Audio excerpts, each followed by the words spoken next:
Check one. Check. Good morning. Good morning po. Kamusta po ang bawat isa? Hello!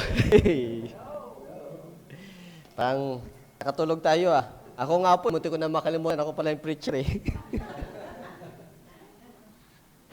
So, welcome po muli sa bawat isa. Kamusta po ang ating buhay-buhay? Mabuti, pinagpala. Pinagpala po. Dapat, araw-araw po tayong pinagpapala ng Panginoon. Amen. So, welcome po sa ating panabahan sa araw na ito. At this time po, tayo po ay mayroong bisita. Ang family po ni Kuya Joms, ni Ate Ace po. Sa mga hindi po nakilala, si Kuya Joms po ang brother ni Ate Abby. Yeah. Habig naman po, di ba?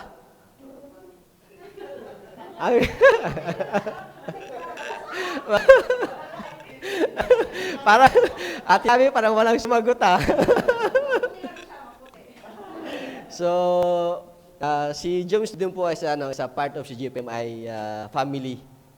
So, matagal rin po si Kuya Joms dito sa UAE.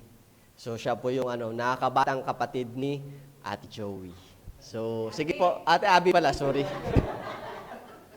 Nakikita ko siya si Joey. Siya naman po yung anak ni Ate Abby. So, sige po, let's welcome them as our family.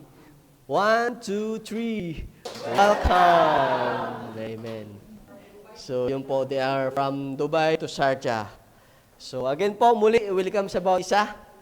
At syempre, batin po natin ang bawat isa ng may galak at ngiti sa labi ng bawat isa. Amen po. Sige po, batiin po natin. Good morning po, good morning. Parang nakatulog pa tayo ah. Parang kailangan natin ng stretching muna. So, again po muli, welcome sa bawat isa. At siyempre po, we have to have a recap po ng ating sermon nung nakaraang buwan, month of May. And our theme po on the month of May was evangelism and mission. So nung first week po, ang ating pong preaching was about the Great Commission, which is preached po by Pastor Paul. And it is, our text verse po was Matthew chapter 28 verses 18 to 20. At yung second week naman po, yung title naman po ng ating preaching is Fishers of Men, that comes from Matthew chapter 4 verses 18 to 22. And ako po yung nag-preach that time. And nung third week po, our preaching is about power to witness, that comes from the book of Acts chapter 1 verse 8, which was preached by Kuya Sabi. At nung fourth week po, ang ating pong preaching, ang ating pong sermon is entitled Compassion for the Lost, which is anchored to the Gospel of Luke, chapter 19, verses 1 to 10, which is preached po by Pastor Paul. And last week po, because we have a fifth week, the title po of our sermon was The Divine Guidance, which is anchored to the book of Revelation, chapter 2, verse 29, and preached po by Pastor Paul. And of course, we have a memory verse. Amen? Ano nga po yung memory verse natin? Ano po?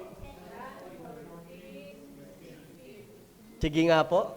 And it is, if you love me, keep my commands, and I will ask the Father, and He will give you another advocate to help you and be with you forever. Amen. So, lagi po natin that's why po we have a memory verse so that all of us po will be hindi lang familiar but to accept po yung verse which is given to us at the particular week. So, atin pong alalahanin, atin pong pagbulay-bulayan yung memory verse natin. It is not just simply a verse because it has a message conveyed po sa bawat isa. Amen po? And in this month of June po, ang atin naman pong theme ay Christian character. Dito po natin masusubok kung saan na ba tayo sa ating pananampalataya. Where are we in our faith as a Christian? Or ito po ba ay nagre-reflect ba? As we profess ourselves as we are Christians, nakikita ba ang Christianity sa buhay ng bawat isa? So, in this first week, our text po will come from the book of Daniel, chapter 1, verses 8 to 21. I'll be reading po sa New King James Version. So, sige po, I invite everyone to rise up po and with reverence, sabay-sabay po nating basahin ang salita ng ating Panginoon. So it says in verse 8, But Daniel purposed in his heart that he would not defile himself with a portion of the king's delicacies, nor with wine which he drank. Therefore, he requested of the chief of the eunuch that he might not defile himself.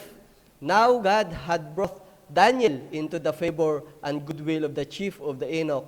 And the chief of the eunuch said to Daniel, I fear the Lord the king, who has appointed your food and drink, for why should he see your faces looking worse than the young men who are your age?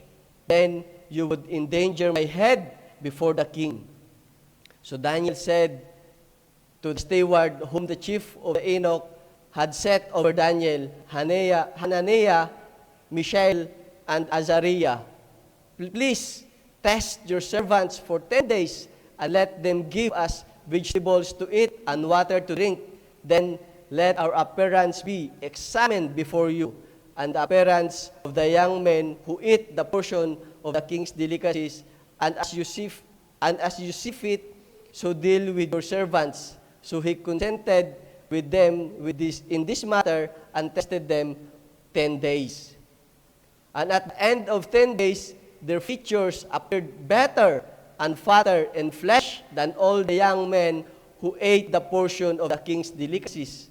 Thus, the steward took away their portion of delicacies and the wine that they were to drink, and gave them vegetables.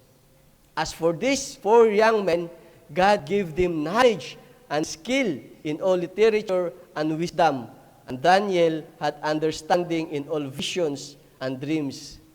Now, at the end of the days, when the king had said that they should be brought in, the chief of the eunuch brought them in before King Nebuchadnezzar. Then the king interviewed them, and among them all none was found like Daniel, Hananiah, Mishael, and Azariah. Therefore, they served before the king, and in all matters of wisdom and understanding about which the king examined them, he found them 10 times better than all the magicians and astrologers who were in all his realm. Thus, Daniel continued until the first year of King Cyrus. Pagpalain po ang Panginoon sa pagbasa ng kanyang salita. Tayo po'y manalangin. Hallelujah, Lord. Aming makapangyarihan sa lahat. Maraming salamat, Lord, sa pinagpalang araw nito, Panginoon. Tunay nga po, Lord, kami po, Lord, ay nagagalak na maparito, Lord, sa lugar nito, Panginoon. Hindi lamang po, Lord, pakinggan, kundi, Lord, tanggapin sa aming mga puso ang mensahe na inyo pong inihanda sa amin, Lord, sa araw nito, Panginoon. May, Lord, as your servant, hide me at your back, Panginoon. Maaring ako po yung nakikita ng inyong mga anak, Panginoon. Maaring boses ko po, Lord, ang naririnig ng kanilang mga tenga. But, Lord, I pray in the name of Jesus, through the works of the Holy Spirit, Lord, nang naririnig, Lord, ng kanilang mga puso, Panginoon, ay ang inyo pong salita, Panginoon, ang inyo pong boses, Panginoon. And Lord, I pray in the name of Jesus, through the works of the Holy Spirit, Lord, that you give us, Lord, wisdom and understanding, Panginoon, na amin pong hindi lamang po, Lord, namin matanggap, kundi, Lord, may pamuhay. Ang salita, Lord, ang biyaya na inyo pong ipagkalob, Lord, sa amin sa araw nito, Panginoon. Holy Spirit, kami ay inyong patuloy na samahan at we declare it in the name of Jesus, victory for today's service. Sa inyo po namin inaalay, Lord, ang araw nito, Panginoon, and we are giving it by faith, Lord, victory in Jesus' name. Hallelujah. Sa inyo po namin, Lord, patuloy na binabalik ang lahat ng papuri, pasasalamat, pagdakila at pagsamba sa nag-isa at makapangyarihang pangalan ng aming Panginoong Jesus. Amen and amen. Sige po, let's all be seated.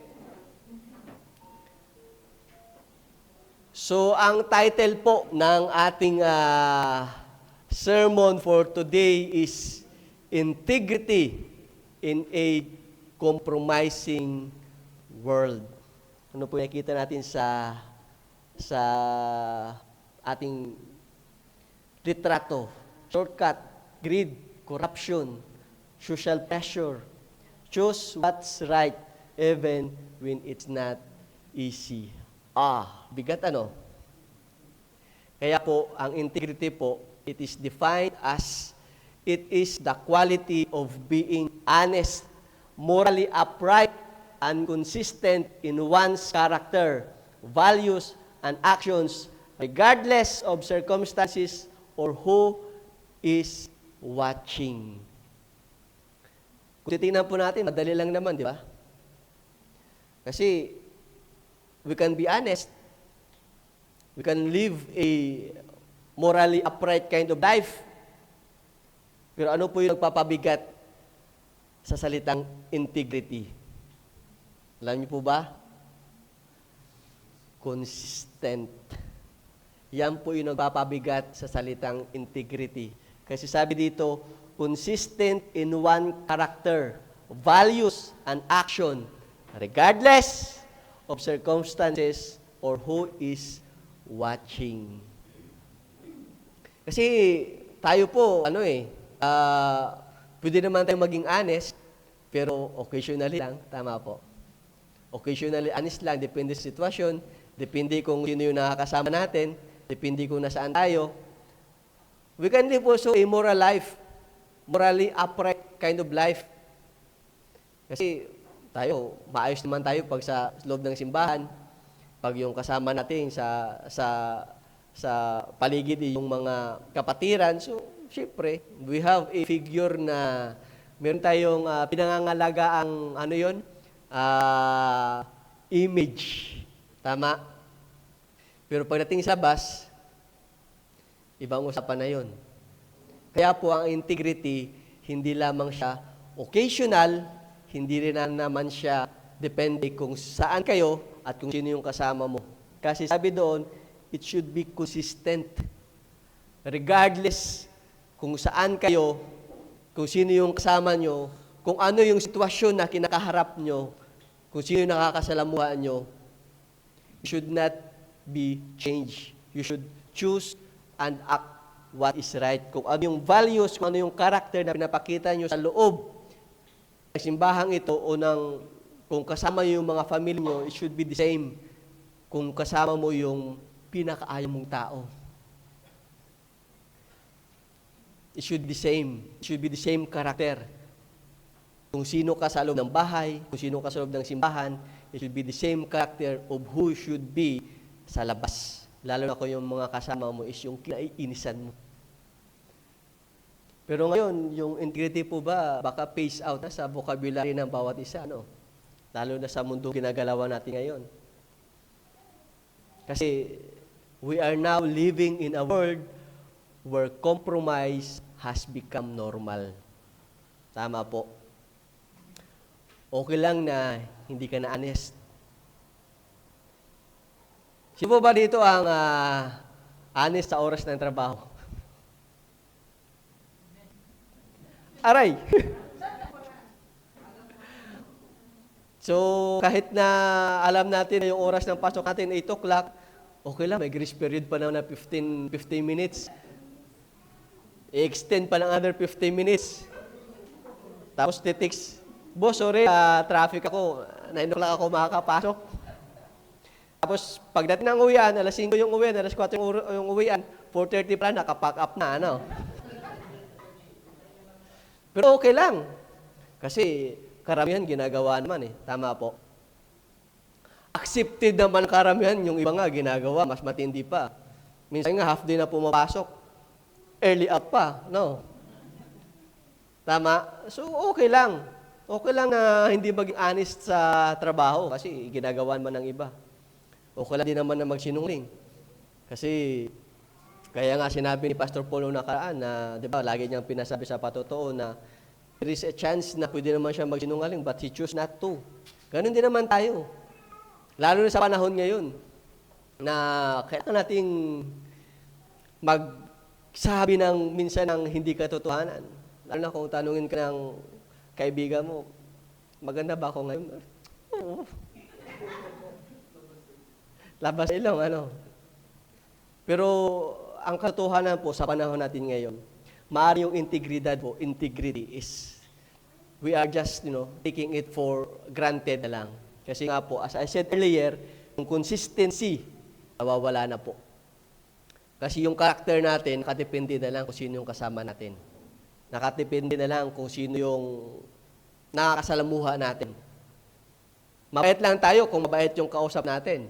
Tama po. Pero pag yung kausap natin is yung pasaway sa opisina, naku! Sangdang ka yung distansya ng kilay sa totoong lokasyon nito. Ano? Yun po yung yan po yung katotohanan. At lahat po tayo, Christians or non-Christians, are facing that kind of circumstances every day. And all of us as well has a decision to make po. Because lahat po tayo humaharap sa compromising situation sa araw-araw. Lalo na sa mga trabaho natin. Lalo na sa kasama natin sa bahay. Lalo na sa mga nakakasalamuhan natin. Sometimes we need to decide either we're going to be against them or going to be upright in the eyes of God. Every day po is a battle with respect to integrity of our character, of who we are, especially if we are professing ourselves as a Christian. Because as a Christian, you should have a character of Christ. Tama po. Ang character of Christ is not just here inside the church. Kasi po, church is not a place. Church is you. So if the character of Christ in the church, it means that the character of Christ is in you, not inside the building. Tama po. So that's the reality po na kailangan nating harapin, and that is the struggle. Kasi po, kung honest ka, kalaban ka ng lahat. Tama po. Kung masyado kang honest, maraming nagagalit sa iyo. Tama? Napapangiti si Dio. Pag honest ka, marami ka talaga makakalaban. Lalo sa opisina. Lalo na yung mga Jollibee sa opisina. Tama. Ano yung Jollibee? Yung bida-bida. So, kung marami kang Jollibee sa opisina, pag honest ka, marami kang kalaban. But it's you to decide in that kind of compromising situation. You will stand firm and carry the character of who you are really, or since na ayaw mong mapasama, ayaw mong mapalaban, ayaw mong mapaaway sa iba, just ano yung sinasabi natin? Go with the flow. Sabi nga, if you cannot beat them, join them. Do you have that kind of motto po ba? If you cannot beat them, join them. Kaya pag nasa ganong sitwasyon ka na, okay, sige, go with the flow na lang. And you know po, in our text today, Daniel is our main character for today. Daniel po faced the same challenge in Babylon. Though he was young, far from home, and surrounded by pagan kind of culture, he chose faithfulness over compromise. His story po teaches us, the story of Daniel teaches us how to maintain integrity in a compromising world. Maintain po. Maintain. How to maintain. How to be consistent in your character as a Christian in a world that is being compromised by this kind of unright, ungodly kind of character. So to have a kind of a background po or kung ano po yung book of Daniel, especially yung ating pong preaching for today. So this the event po happened or take place around 605 BC when King Nebuchadnezzar conquered Jerusalem. And on that po, he took captives from Judah to Babylon. At yung nangyari pong ito, it is not actually just a political defeat in part of Judah or Israel, because actually it was part of God's judgment upon Judah. Kasi nga po, the nation's persistent disobedience, yung pag-disobey nila sa utos ng ating Panginoon. God had repeatedly warned Judah through prophets sa book po ng Jeremiah, chapter 25, it's mentioned there. Sa 2 Chronicles din po, chapter 36, it is mentioned.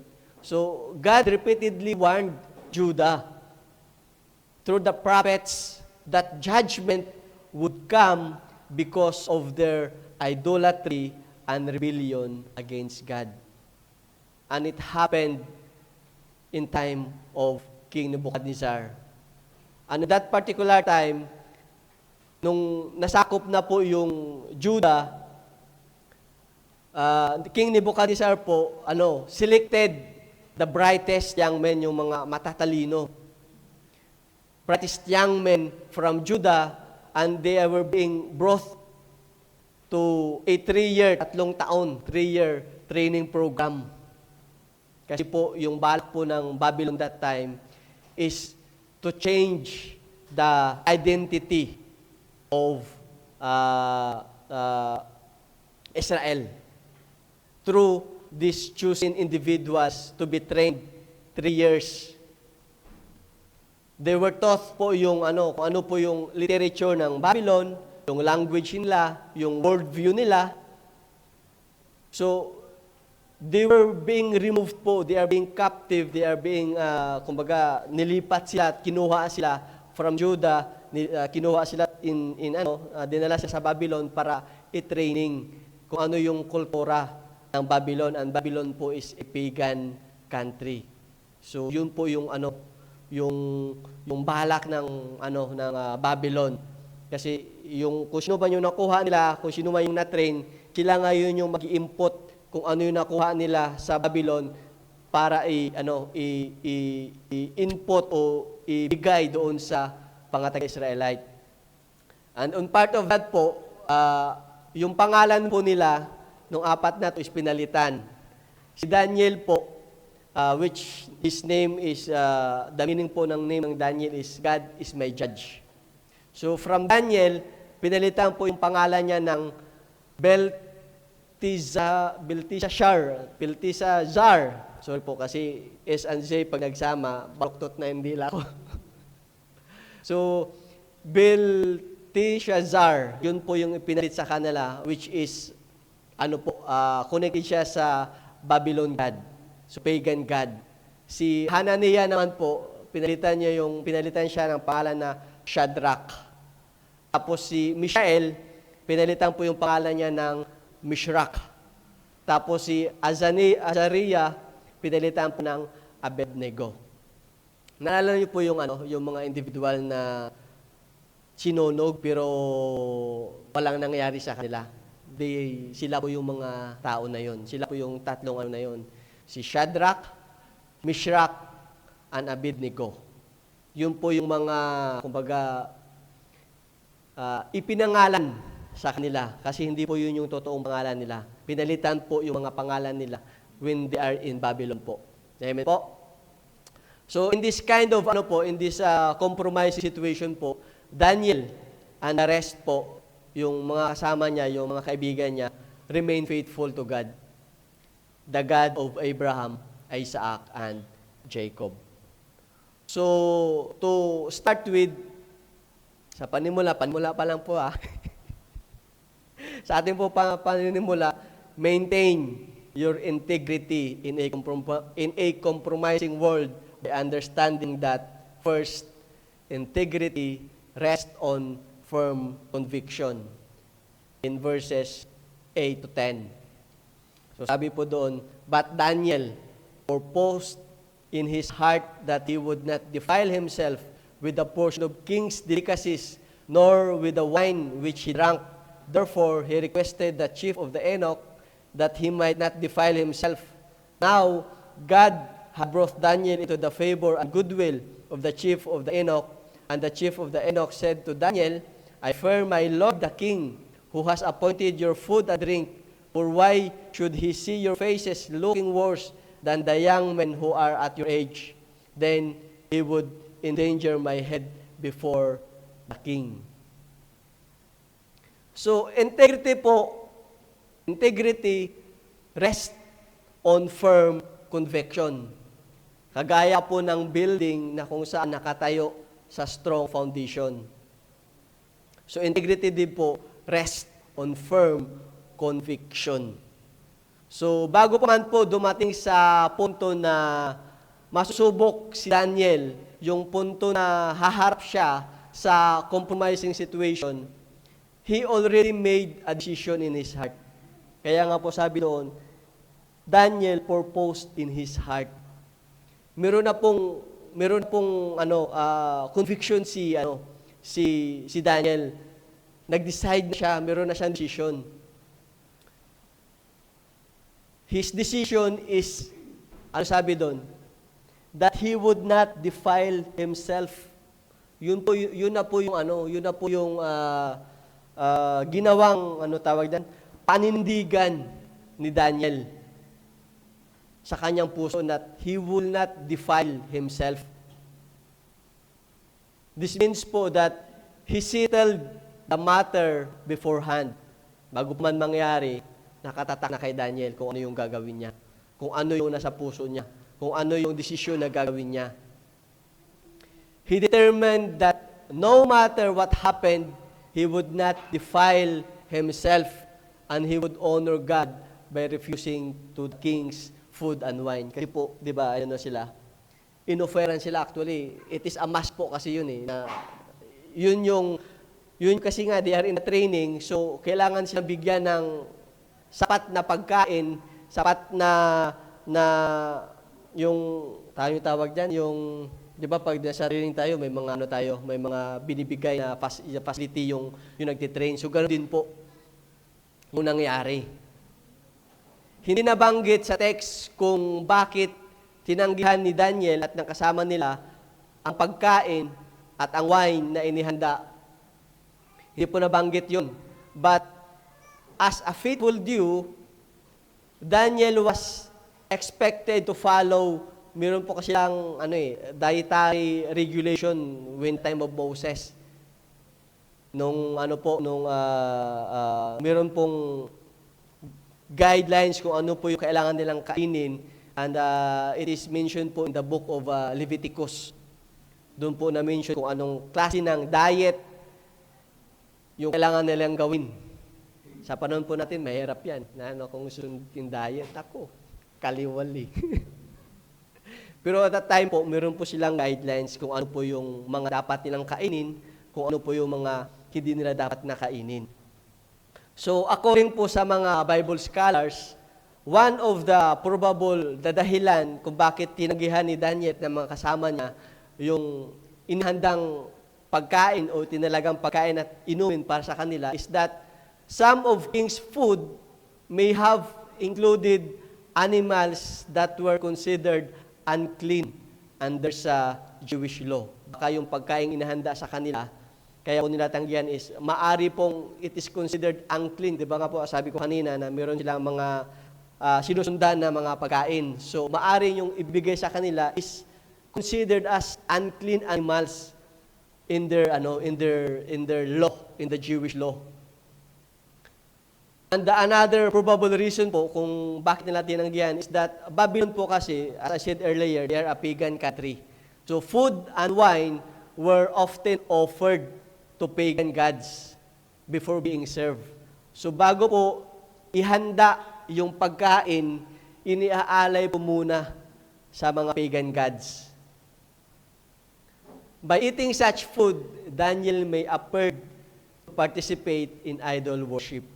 Kaya po, isa rin po yun sa dahilan, probable reason kung bakit po tinanggihan ni Daniel. Kasi he don't want to defile himself. And because of that kind of dahilan, he will defile himself. Kaya po tumanggi.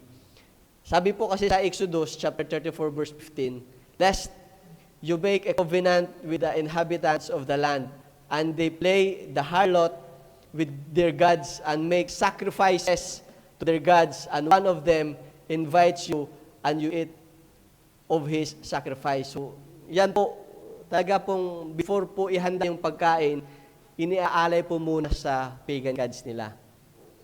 And Daniel stood that if he eat that kind of food, then he will defile the law of Moses. He will defile himself, he will defile his covenant to God.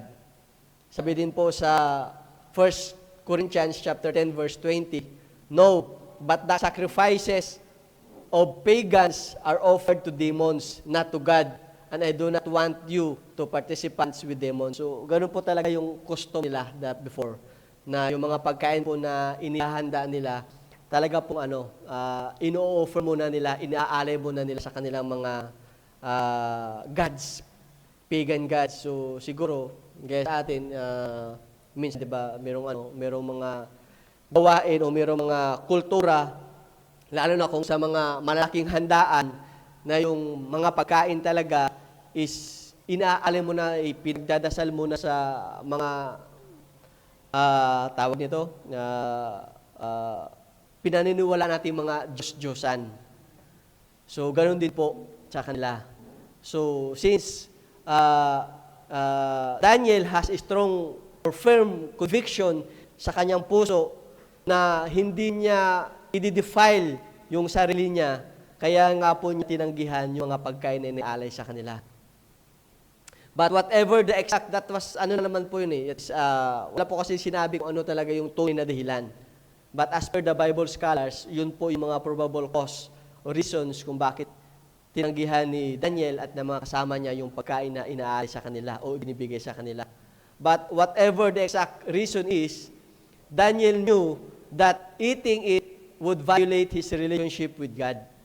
He understood that compromise usually begins with small decisions.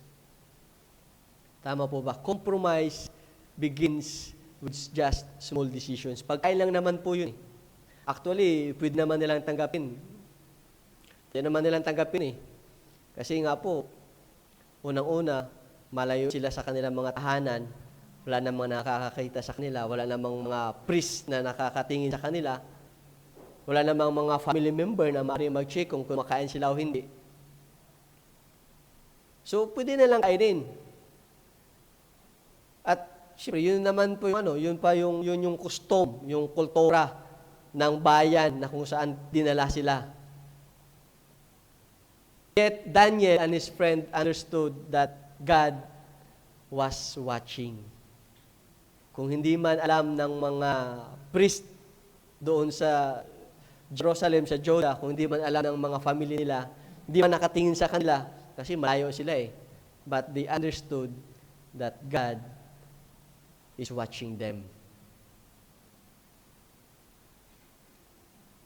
Kasi po, true integrity is doing what is right even when no one else is looking. Aray.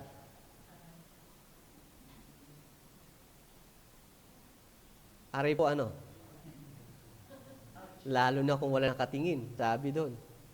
True integrity is doing what is right even when no one else is looking. Kasi pag wala nakatingin, pwedeng magmini-mini, di ba? Pwede mong gawin kung ano yung gusto mong gawin. Wala namang nakatingin. Wala naman si pastor. Wala naman si pastor. Wala naman yung mga leaders. Wala naman yung mga elders. Kaya okay lang yan. As long as hindi tayo mahuli, okay na yan. But it is not your pastor who is watching you. It is him. And that's how Daniel and his friends understood the situation. Malayo man sila sa mga taong maaring pumuna sa kanila, nakatingin naman ang Diyos sa kanila. Daniel's integrity was not dependent on his environment because it was not rested in just his belief, or it was not rested on any particular condition, but it is rested in his firm conviction, and his conviction is not to defile himself. Many people po have standards when they are in church. Tama po. Marami tayong standard po sa loob tayo ng simbahan. Dapat mainhin lang ako. Dapat soft-spoken lang ako. Dapat lagi nakangiti lang ako. Dapat approachable ako. Yung pagpasok pa lang, suot na yung, siguro bago pa lang pumasok, nahanap mo na yung sarili. Kung ano yung tamang posisyon ng Tapos pagbukas ng pinto, ayan, tuloy-tuloy na. We have different kind of standards. Dapat yung suot ko sa simbahan, formal o di kaya kaaya-aya. Yung hindi mapipintasan. Dapat yung karakter ko sa loob ng simbahan, yung talagang maayos. But different standards when we are outside the church. Yung ngiti na nakaganon, bigla niyang kaganan. Yung labi na nakaganon, bigla niyang kaganan. Tapos yung kilay na naka-align, naka-level. Pagdating na sa labas, nakaganyan na.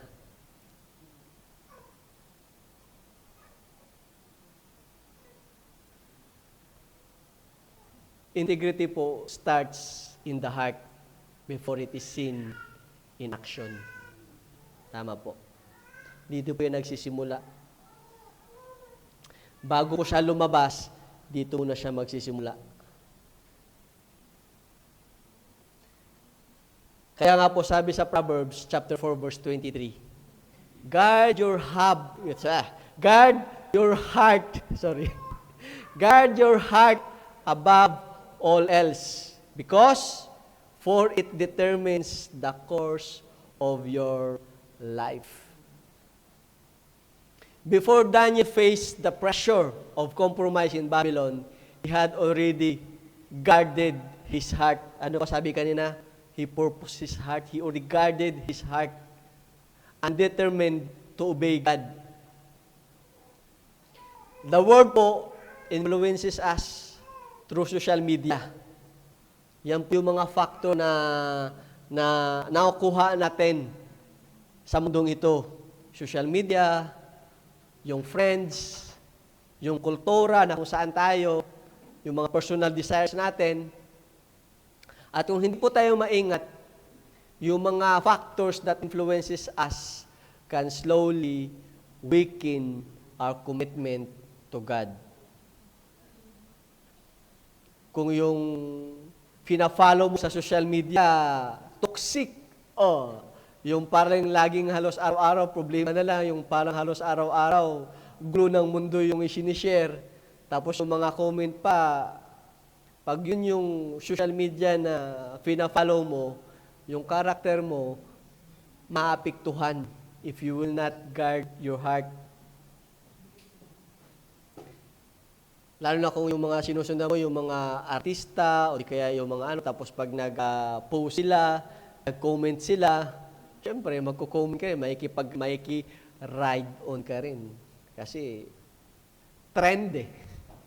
Tama po, trend kasi, kaya ride on. Kaya no-compromise mo yung karakter, tapos, yung ano pala, yung common friend pala nyo, dinidisciple mo. Hindi mo pala alam, common friend nyo pala yung dinidisciple mo. Yung, ano mo, yung ini-invite mo, kino-convince mo na pumunta sa church, kasi yung church, ganito, ganyan, ganito kami doon, ganito kami ganyan. Tapos common friend pala kayo sa isang particular na celebrity. Tapos makikita niya doon yung comment mo,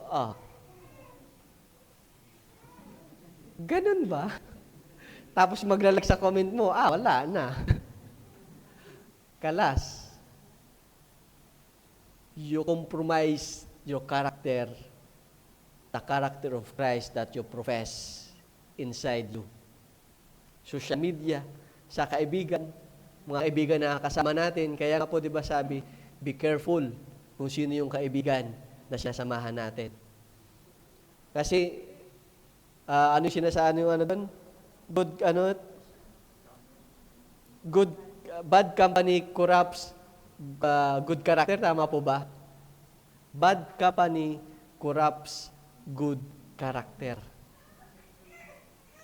So kaya po mag-ingat din tayo sa mga sinasamahan natin. Na mga kaibigan natin, yung mga kasama natin sa trabaho. Minsan ito yung mga nakasanayan nilang gawin. But you know that it is against your moral character. Kaya pag hindi ka nakipag-ride on, ano ka, outcast ka, ano ba yung tawag dyan? Mayiging ano kanila, di mapanggit ng dila ko, bakit kaya? Parang mayiging out of place ka, parang mayiging, ano kanila, tawag dyan, isolated ka. Kasi nga, hindi ka nakikiayon sa ginagawa nila. Lagi ka ng kontrabida. No.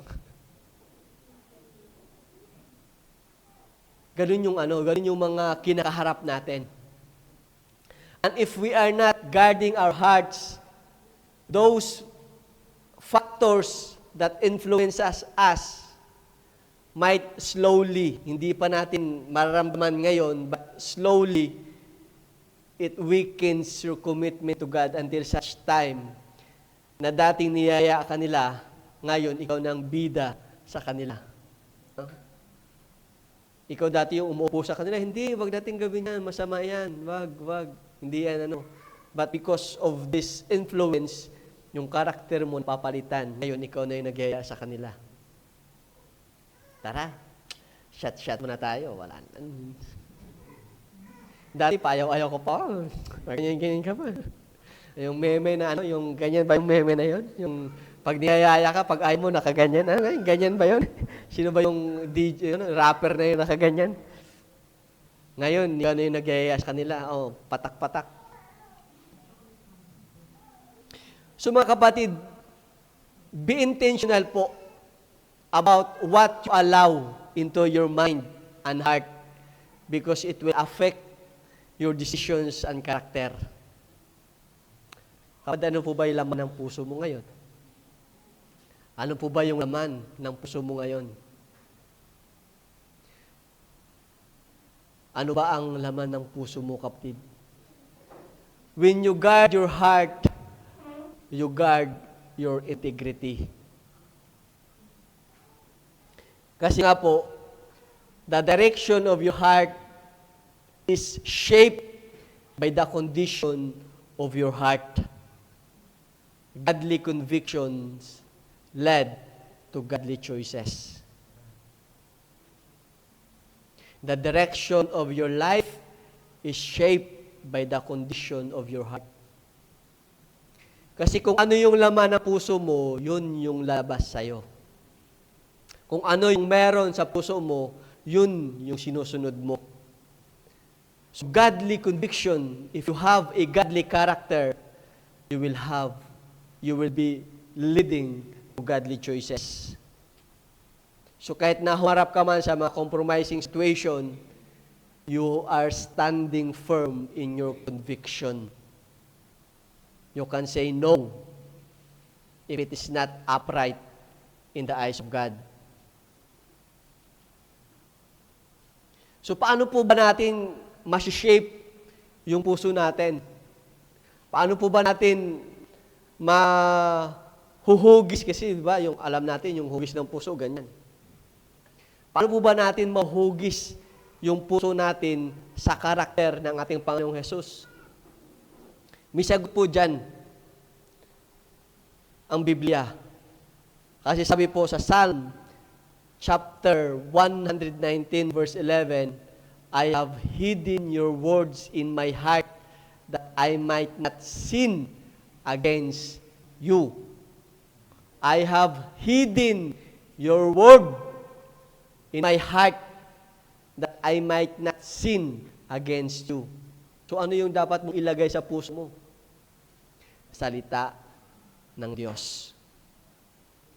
Because the Word of God, if you hide the Word of God in your heart, you will be reminded of what is upright in the eyes of God.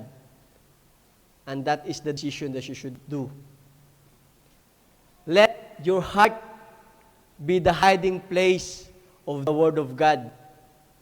And through the works of the Holy Spirit, in every action you do, in every words you say, and every thought that may come into your mind that is not aligned on the will of God, you will be convicted po.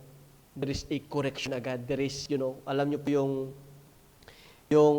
di ba sa mga movie makikita natin, pag in a critical situation, mayroong alarm. Di ba sa medical, pag yung tao na sa critical condition niya, mayroong code na mayroong nag-a-alarm. Ganun din po yung conviction na mayroon tayo. If we are hidden or if we are hiding the Word of God in our hearts, in every action po na ginagawa natin, if it is not right, mayroon pong alarm na mangyayari. That is conviction po. You will be alarmed.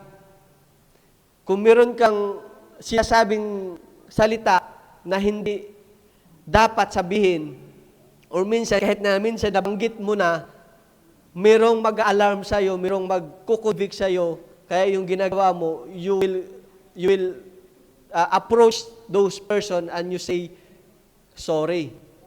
Humihingi ka agad ng pasensya. You want to correct yourself, you want to correct what you have said.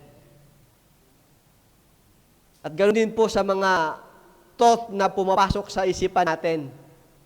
If you are hiding or if you are hiding the Word of God in your heart, kahit na yung mga, kasi minsan, lalo na pag mag-isa ka, ang daming naglalaro sa isipan mo, di ba? Kasi minsan, yung mabigat na kalaban po natin is yung mga bagay na pumapasok sa isipan natin.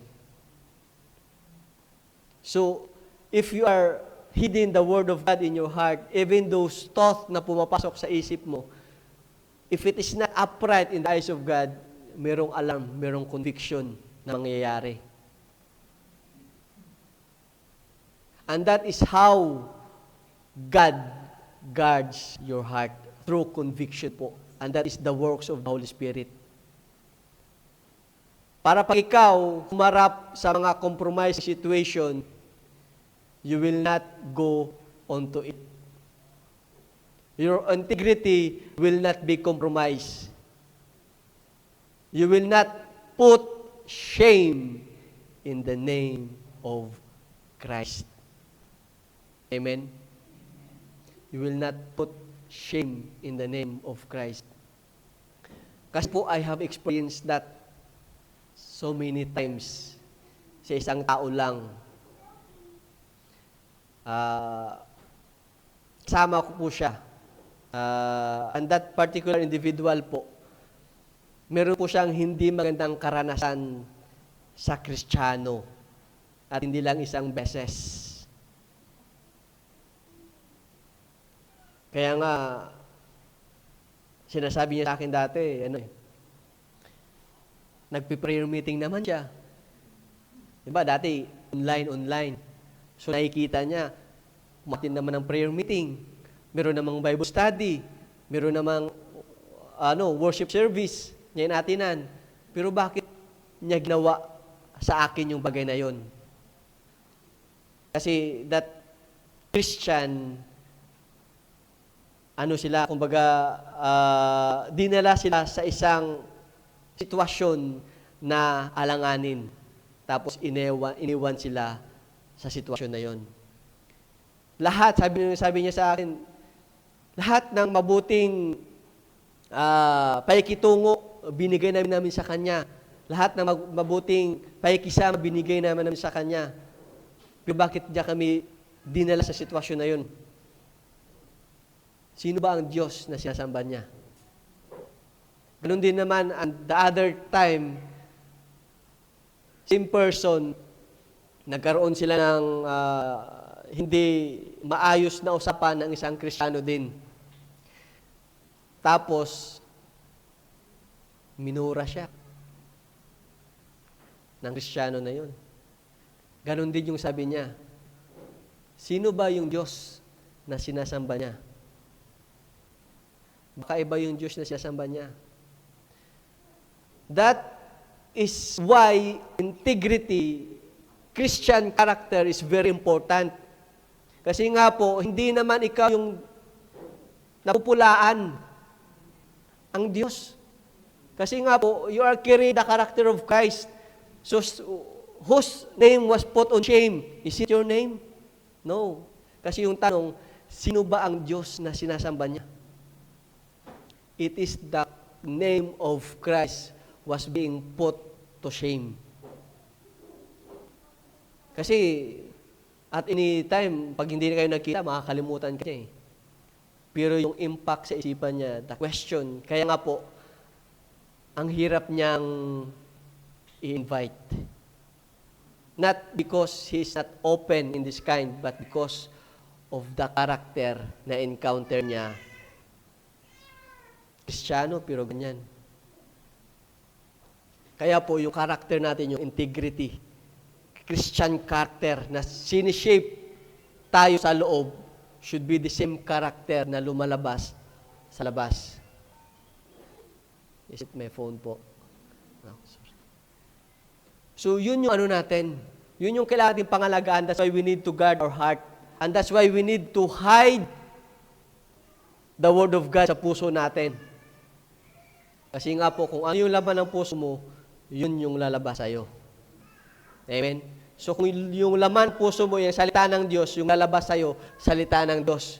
Kung yung laman ng puso mo, karakter ni Kristo, yung lalabas sa'yo, karakter ni Kristo. Regardless of the circumstances you are facing, regardless of the situation you are facing, regardless of who in front of you. Amen? Hallelujah. Thank you, Lord. Maintain your integrity in a compromising world by first, integrity rests on firm conviction. Maintain your integrity in a compromising world by understanding that integrity requires firm devotion. In verses 11 to 16.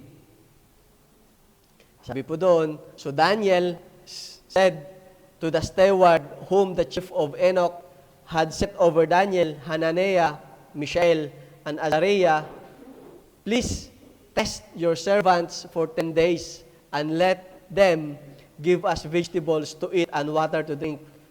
Then let our appearance be examined before you, and the appearance of the young men who eat the portions of king's delicacy. And as you see fit, so deal with your servants. So he consented with them and in this matter and tested them 10 days. And at the end of 10 days, their features appeared better and fatter in the flesh than all the young men who ate the portion of the king's delicacies. Thus, the steward took away their portions of delicacies and wine that they were to drink and give them vegetables. So, a building po can withstand the strong storm. But your character po is standing in a firm devotion.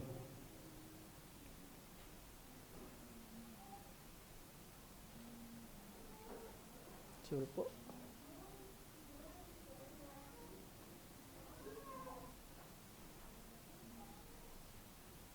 Ayun.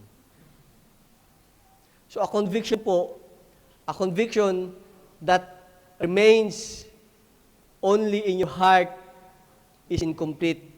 Kung conviction po, hindi pa po siya kompleto.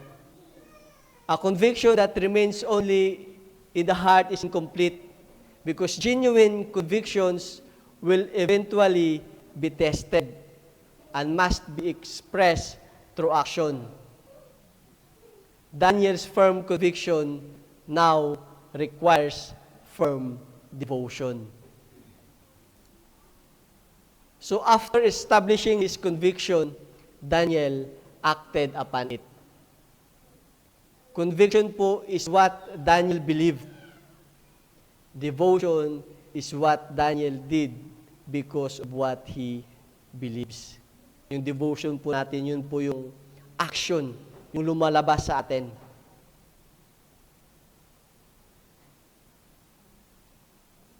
Tingnan po natin kung ano yung ginawa ni Daniel. Sabi po doon kanina, please test your servants for 10 days and let them give us vegetable to eat and water to drink.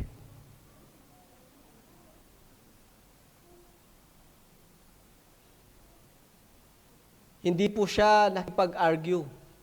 Kasi di ba, custom nila, they have this kind of law na hindi dapat nila i-defile. But when they're giving this pagkain na inibigay sa kanila, hindi po siya nakipag-argue. Hindi po siya nakipagtalo. Hindi po siya nakipagtigasan. What Daniel did is, he humbled himself. At ano sabi niya, nag-lead siya ng offer. Nilatag niya yung kondisyon niya. Nilatag niya yung, yung paraan. Daniel sought a practical way to obey God without creating unnecessary conflict. So yung 10 days po, yung 10 days test, yun po yung time na very risky sa part nila Daniel. Kasi po, kung pumayat sila, if Daniel's appearance deteriorate o pumayat sila o magkasakit sila, they could have faced serious consequences. At ganun din sa steward na naka-assign sa kanila. Maaring buhay niya yung kapalit. Kasi pwede naman nga kasing sundin na lang nila eh. So, pwede naman sundin ni Daniel at yung tatlo niyang kasama yung utos ng hari. At tanggapin na lang kung ano yung ibibigay sa kanila. That would be the easiest decision na kailangan nilang gawin, na magagawa nila. As a decision na yun, hindi pa sila mapapahamak. At hindi pa nila ilalagay sa alangan sitwasyon yung steward na naka-assign sa kanila. But Daniel's devotion was not based on what seemed easiest, but on what honored God. Daniel obeyed God kahit na yung sitwasyon is uncertain. Because devotion means trusting God with the outcome because of your obedience to Him. Kaya nga po sabi sa sa Proverbs chapter 3 verses 5 to 6, trust in the Lord with all your heart and lean not on your own understanding. In all your ways, acknowledge Him, and He will make your path straight. So in these 10 days po of test, Daniel and his friends put their trust to God. Binigay nila yung tiwala nila sa Panginoon. Kasi kilala nila kung sino yung Diyos na sinasamba nila. They know that God will do something for them on that 10 days. And indeed, God honored their faith and obedience. Kasi ano po ba nangyari sa kanila after the 10 days? Kasi yung 10 days na yun, hindi naman nila alam kung ano yung nangyari sa kanila after the 10 days eh. But what they did, they just put their trust to God. Because they know kung sino yung Diyos na sinasamba nila. At alam nila na may gagawin ang Diyos na sinasamba nila sa sitwasyon nila. So they just trust God on that kind of circumstances. Even they are in a compromising situation, they just trust God because they know who God is in their life. At ano yung nangyari? Because of their trust to God, ano yung nangyari? Sabi po doon sa verse 15, and at the end of 10 days, their features appeared better and fatter in flesh than all the young men who ate the portion of the king's delicacies. Yun yung nangyari. Yun yung outcome ng pagtitiwala nila. Dahil nagtiwala sila, yung resulta, they look better. Actually, sa ibang translation, yung fatter na to, they are look healthier. Tama po. In IB yung said they look healthier than all the young men na kung saan kumain ng binigay na pagkain ng king. So they indeed, God honored their obedience and their faithfulness.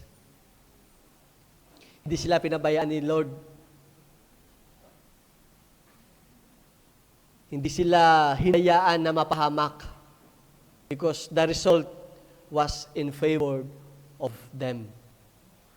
So, ganoon din po tayo. Many people have good convictions but fail to live by them when pressures come. Tama po. Alam naman natin kung ano yung mali, alam naman kung ano yung tama eh. Sino ba dito ang hindi alam kung ano yung tamang gawin at kung sino yung hindi dapat gawin? But if we are facing in a compromising situation, pinipikit na lang natin ang ating mga mata. Tama po. But Daniel's integrity was proven because his convictions was accompanied by his devotion.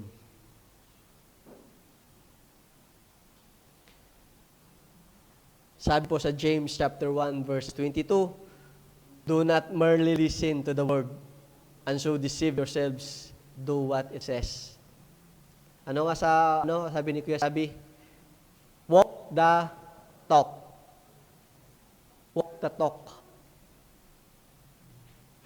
Marami po mga tao, they enjoy listening, music, yung mga worship songs, yung mga sermons, attending Bible studies, nagbabasa naman ng Biblia. But knowledge alone does not produce spiritual maturity. Kung knowledge lang, natututo ka lang. Natutunan ko yan. Oo, narinig ko na rin yan. Knowledge alone does not produce spiritual maturity. Kung ano yung tinatanggap mo, nananatili lang dito at hindi lumalabas, it's nothing. You are not being matured. You are not spiritually maturing. Kasi nga po, ang salita ng Diyos, God's word is meant to be obeyed, not merely admired. Alam mo yung pag narinig mo yung salita ng Diyos, napapaganyan ka, no? Because alam mong it hits you. Pero bumabalik lang din, ano? You just, oy, oo nga, no? Oo nga, oo. Pero after nun, wala na. Oo lang. Hindi rin naman apply. Narinig mo lang, ano? Mas wala din. Pag pinapayuhan ka ng mga elders, ng pastor mo, nakikinig ka naman, oo ka naman, oo, kasi alam mo naman, tama yung sinasabi nila. Pero after doon, wala din. Back to normal. But let's always remember, my friends, my brothers and sisters, ang salita ng Diyos is meant to be obeyed.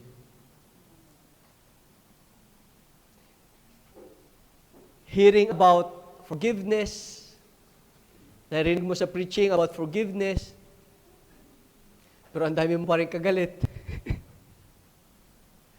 Tama po. Bugbog na tayo sa forgiveness eh. Bugbog na tayo sa love. Pero ang dami mo pa rin na-unfriend.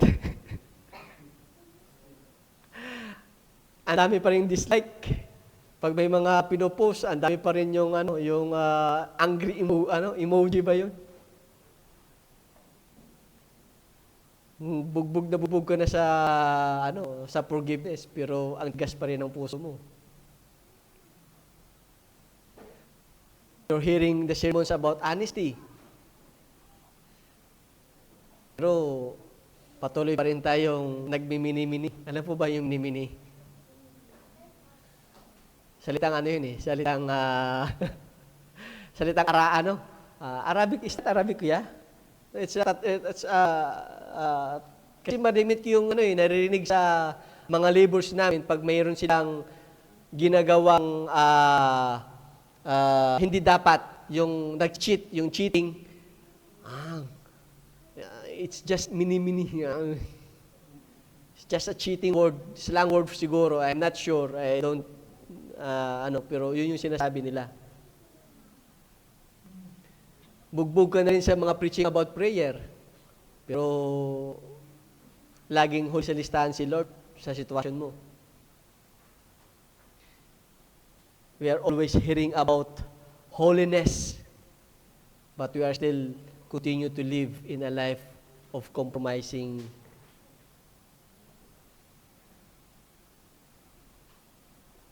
Always remember, kapatid, true faith is demonstrated by obedience. Kung talagang may pananalig, your faith is truly true, then you will obey what God's word is.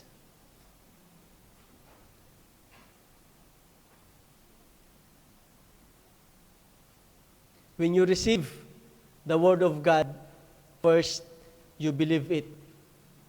Then, you apply it. And then, live by it. First, when you receive the word of God,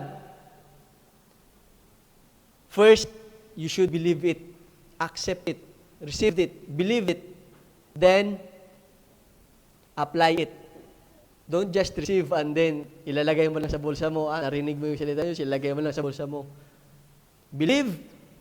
When you receive the word of God, receive it, believe it, apply it, and live by it. Ipamuhay po natin. Yan po yung dapat na nagiging cycle ng buhay natin as a Christian. Tanggapin mo yung salita ng Diyos, paniwalaan mo yung salita ng Diyos, i-apply mo ang salita ng Diyos at isa pamuhay mo ang salita ng Diyos. Amen po? Gaya po yan halimbawa, ikaw, nananalamin ka, may nakita kang hindi, sabihin natin dumi sa mata mo. Nakita mo nang may dumi sa mata mo, tapos umalis ka lang din naman nang hindi mo tinatanggal yung dumi ng mata mo. Does the mirror did a good thing to you? Kumbaga, may ginawa ba yung mirror na maganda sa buhay mo? Di ba? Parang wala. Kasi he did his job. Yes, he informed you. He let you see na meron kang dumi sa mata. Pero nung hindi mo tinanggal, parang wala din naman yung ginawa ng mirror sa'yo. Ganon din po yung salita ng Diyos. God's Word is like a mirror. It reveals what needs to change in our lives. And devotion po is not merely seeing the problem. Devotion is responding to what God shows us. It is not enough po to hear the Word of God with our ears. You must live the Word of God sa buhay po natin. Sabi po sa James chapter 1 verse 25, but whoever looks intently into the perfect law that gives freedom and continues in it, not forgetting what they have heard, but doing it, they will be blessed in what they do. So saan po nangyayari yung blessing?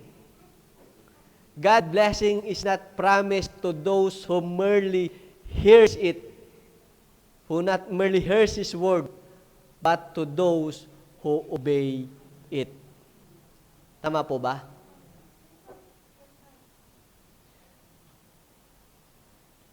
But doing it, they will be blessed in what they do. So blessing po comes when you respond sa salita ng Diyos, when you obey the Word of God. Sabi po sa 1 Corinthians chapter 15 verse 58, therefore, my brothers and sisters, stand firm. Let nothing move you. Always give yourself fully to the works of the Lord, because you know that your labor in the Lord is not in vain. Paul has been teaching po about yung concept po yung context po nito ng 1 Corinthians. Apostle Paul po has been teaching about the resurrection of Jesus Christ and the future resurrection of believers. Because of Christ is risen, and because of our future is secured in Him. So Paul po is encouraging the believers in Corinthians to remain faithful and devoted sa Diyos. Ganoon din po naman sa atin. It should be firm. Let nothing move you. Do not be shaken. Do not be swayed because of the pressure na kinakaharap natin. And do not be influenced by opposition po. We should always remain faithful sa ating Panginoon. In your everyday life, you may face pressure sa trabaho, sa kultura, sa mga kaibigan, sa social media, sa society na kinakaharap natin. But this should not move you. You must remain faithful and be obedient to God.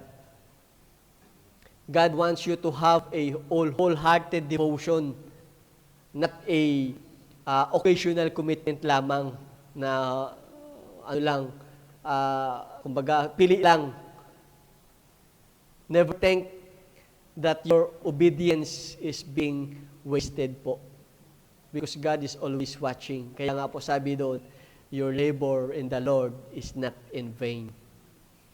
Hindi dahil sa hindi ka na nakikita ng amo na gumagawa ng maganda, hindi ka na ma-rewardan. Because God honors faithfulness in His time and according to His purpose.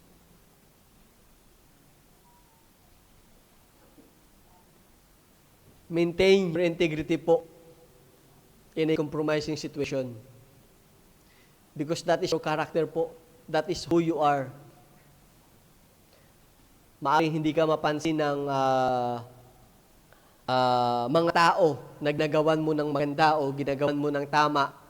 Minsan kasi ganun sa atin, sa company natin, pag gumagawa ka ng tama tapos hindi nakikita, tinitigil mo na lang Kasi hindi ka naman na-acknowledge.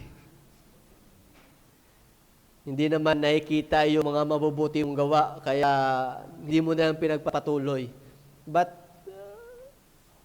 regardless kapatid, even doon na hindi nakita ng amo mo dito sa mundo, yung ginagawa mong tama, yung kabutihan ng puso mo, will not be in vain because God sees it. Nakikita ng Diyos. Amen po? That is why you need to maintain your integrity in a compromising word by understanding that first, integrity rests on firm conviction. Integrity requires firm devotion. And third, integrity results to God's favor in verses 17 to 21. Sabi po doon, as for these four young men, God gave them knowledge and skill in all literature and wisdom, and Daniel has understanding in all visions. Now at the end of the days, when King had said that they should be brought in, the chief of the eunuch brought them in before Nebuchadnezzar. Then the king interviewed them, and among them all none was found like Daniel, Hananiah, Mishael, and Azariah. Therefore they served before the king. And in all matters of wisdom and understanding about which the king examined them, he found them 10 times better than all the magicians and astrologers who were in all his realm. Thus Daniel continued until the first year of King Cyrus. So, after Daniel and his friends demonstrated their firm conviction and firm devotion, God responded with His favor. Kaya nga po sabi kanina, your labor is not in vain because God is watching you. God honors you and His favor is with you. Yung emphasis po ng passage kanina sinabi natin is not what Daniel achieved, but on what God gave to them. Hindi kung ano yung na-accomplish ni Daniel, but how God responded to them in their faithfulness and devotion, and God gave them favor. Daniel chose faithfulness over compromise, and God honors that. God honors the decision of Daniel. Daniel honored God and the king's table, and God honored Daniel in the king's court. Because sabi doon kanina, in all matters and wisdom and understanding about which he found them 10 times better. 10 times better daw. Kung yung IQ mo is 1, yung IQ nila Daniel, when they are being examined by the king, 10. Ganun yung favor na binigay sa kanila ng Panginoon. God give these young men knowledge, skill, and wisdom. And in exception, God gave Daniel a special gift that was distinct, hindi po kagaya ng tatlo. Ano po yung sinabi doon? Si Daniel po, God give Daniel an understanding in all visions and dreams. Binigyan po siya ni Lord ng a gift na ma-interpret yung mga dreams and visions. So this reminds us that God gives different gifts to different people according to His purpose. Hindi po lahat tayo may kakayanang magpaawit. Hindi po tayo lahat may kakayanang magbigay. Hindi po tayo lahat may kakayanang mag-preach. Because God give us different kinds of gift according to His purpose. Pero hindi ka po zero. Meron pong gift sa iyo ang Diyos. You just need to pray for it. Kung sa ngayon hindi mo pa alam kung saan tinawag ng Panginoon, just pray for it. Kasi nga po, all of us has been giving gift ng ating Panginoon. And yung gift na binigay niya kay Daniel is yung, aside from the knowledge, skill, and wisdom, God give Daniel an extra gift, and that is to interpret yung dreams and vision po.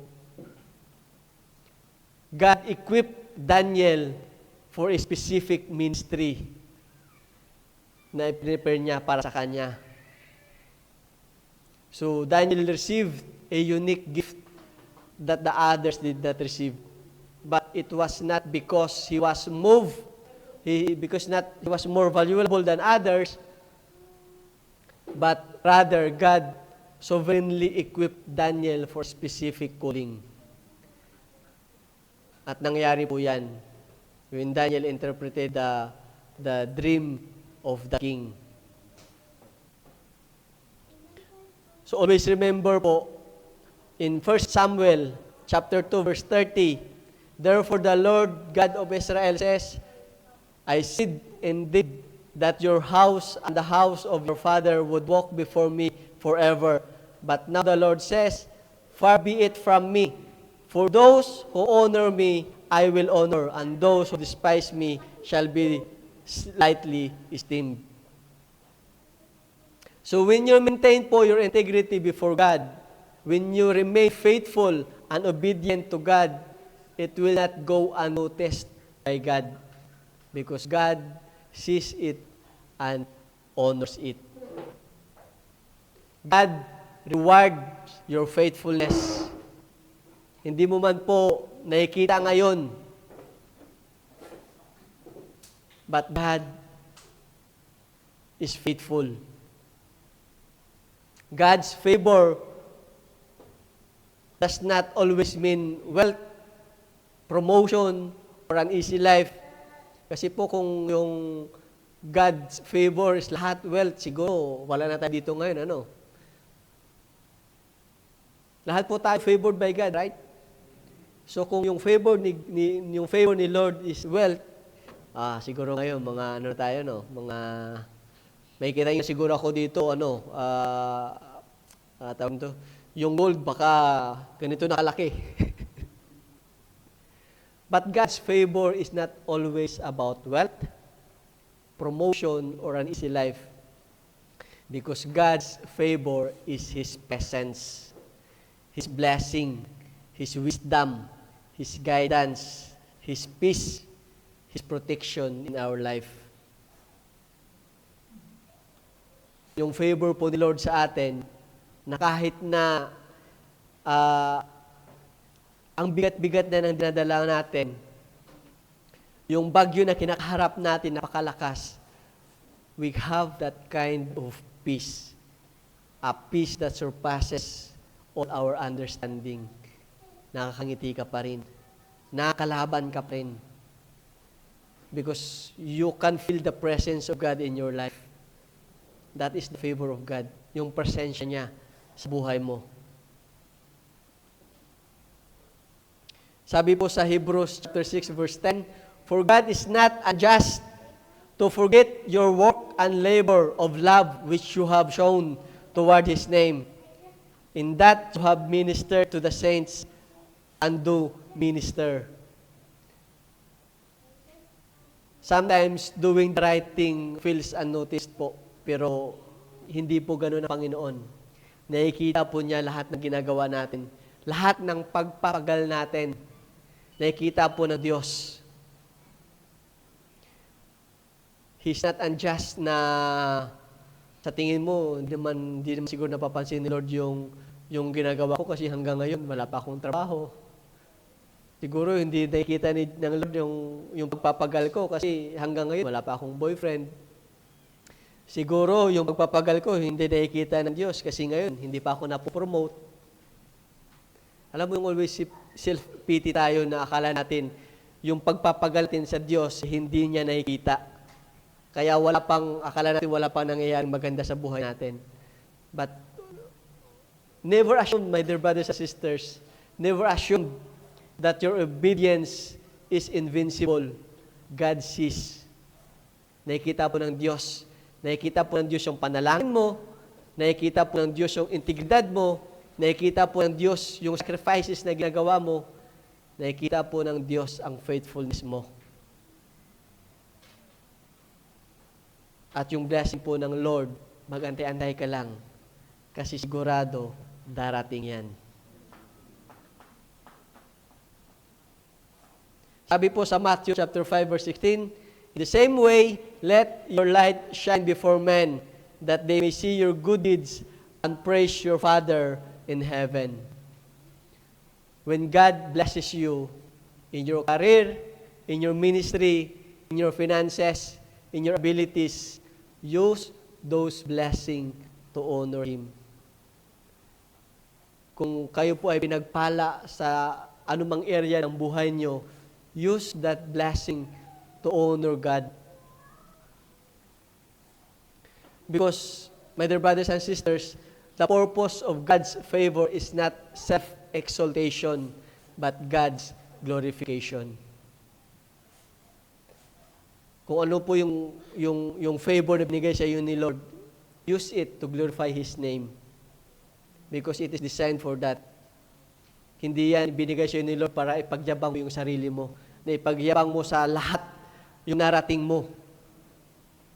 Kasi nga, di ba, as I can remember, isa sa preaching natin, o isa sa old, natin na yung sa graduation day, question niya bakit kailangang pasalamatan ang Diyos sa narating niya.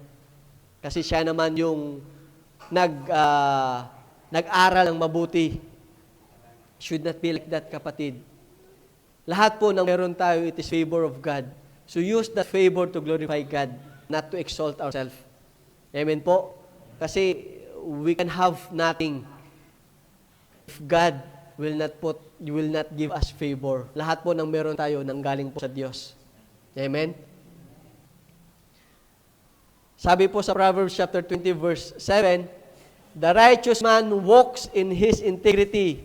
His children are blessed after him. Ito po yung dapat ating tandaan, mga kapatid. The righteous man walks in his integrity. His children are blessed after him.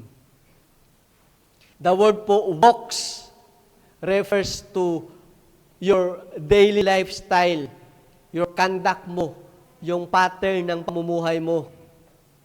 Kasi nga po kanina, ano po yung nagpapabigat sa salitang integrity? Yung consistency. Because po, integrity is not a one-time act. It is a consistency of choosing what is right before God. Tapos sabi doon, His children are blessed after Him.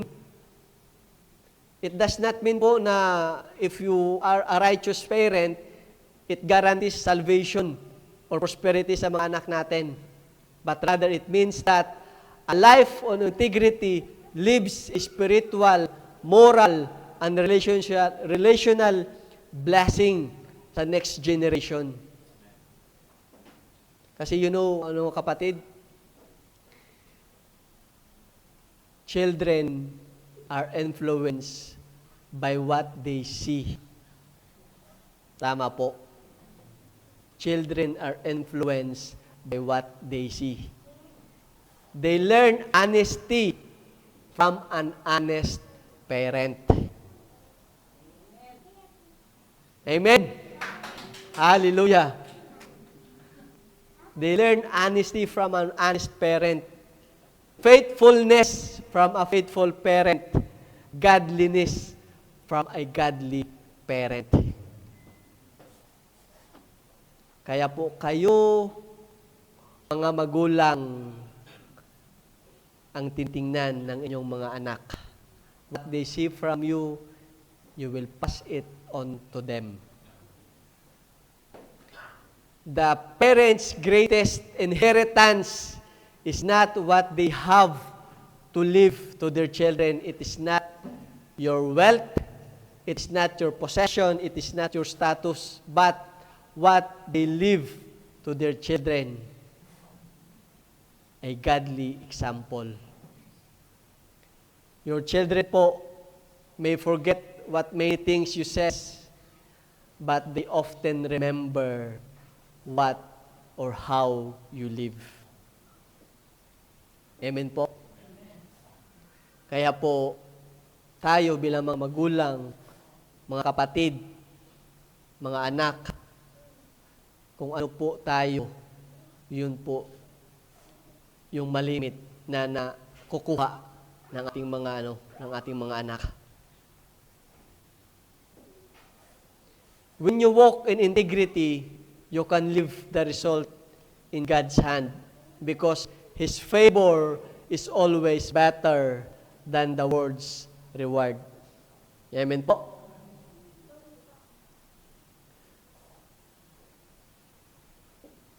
Daniel's life demonstrates that it is possible to live faithfully in an unfaithful world. In a compromising world, God is not looking for people who fit in. He is looking for people who stands firm. Like Daniel, may we choose integrity, trust God, and leave the result in His hands. Maintain your integrity in a compromising world by understanding that integrity rests on firm conviction. Integrity requires firm devotion, and integrity results to God's favor. Amen po? Hallelujah. So in this week po, our memory verse is from Proverbs chapter 10, verse 9. He who walks in integrity walks securely, but he who perverts his ways will become known. Amen po? Hallelujah. Sige po, tayo po'y tumayo. Tayo po'y manalangin.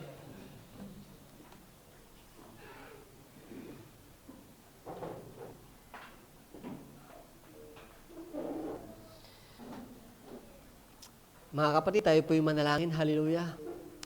Purihin ka, Panginoon. Maraming salamat, Lord, sa umagang ito, Panginoon. Maraming salamat, Lord, sa katagumpayan, Lord, ng aming gawain, Panginoon.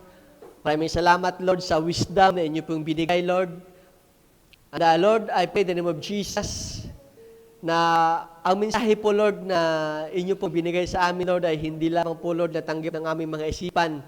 Pagkus po, Lord, ito po, Lord, ay nanirahan sa aming mga puso, Panginoon. At Lord, dalangin po namin, through the work of the Holy Spirit, sa aming po mga buhay, Lord, always remind us, every time we face, Lord, compromising situation in our life, Panginoon, Lord, remind us of who we are and who you are in our life, Panginoon. Lord, we pray in the name of Jesus that you give us strength, Lord, you give us wisdom, Panginoon, to stand firm of who we are, the character of Christ in our life, Panginoon. That no matter what kind of compromising situation we are facing, Panginoon, we are going to stand firm in our conviction, Panginoon. And we will act firmly in our devotion, Panginoon. Because we know, Lord, that everything that we do, Lord, you honors it, Panginoon. Everything we do for you, Panginoon, you honors it, Lord. And Lord, we believe lahat po, Lord, ng aming ginagawa, Panginoon, lahat po, Lord, ng aming pagpapagal, Lord, lahat, Lord, ng aming pamumuhay in accordance, Lord, sa inyo pong will sa aming buhay, Lord. We believe that it will be accompanied, Lord, by your favor, Lord, sa aming mga buhay, Panginoon. Lord, patuloy po namin dalangin ang inyo pong pagtuloy, pag-shape ng aming mga buhay, Panginoon. Lord, we pray that we may continue, Lord, to carry the light of Christ in our life, Panginoon. That in this kind of darkness, in this world, Panginoon, in the compromising world, Panginoon, Lord, the light of Christ will shine upon us, Panginoon. And Lord, in everything we do, in everything that we say, Panginoon, Lord, make it to glorify your name, Panginoon. Lord, we thank you for today. Maraming salamat, Lord, sa araw nito, Panginoon. Tunay nga po, Lord, na ako'y ay buhay at nararapat lamang na sambahin at pasalamatan. Muli, Lord, sa inyo po namin patuloy na binabalik ang lahat ng papuri, pasalamat, pagdakila at pagsamba sa nag-isa at tunay na makapangyarihang pangalan ng inyong anak si Jesus. Amen and amen. Amen po. Purihin po ang Panginoon. Sige po, tayo po yung maupo.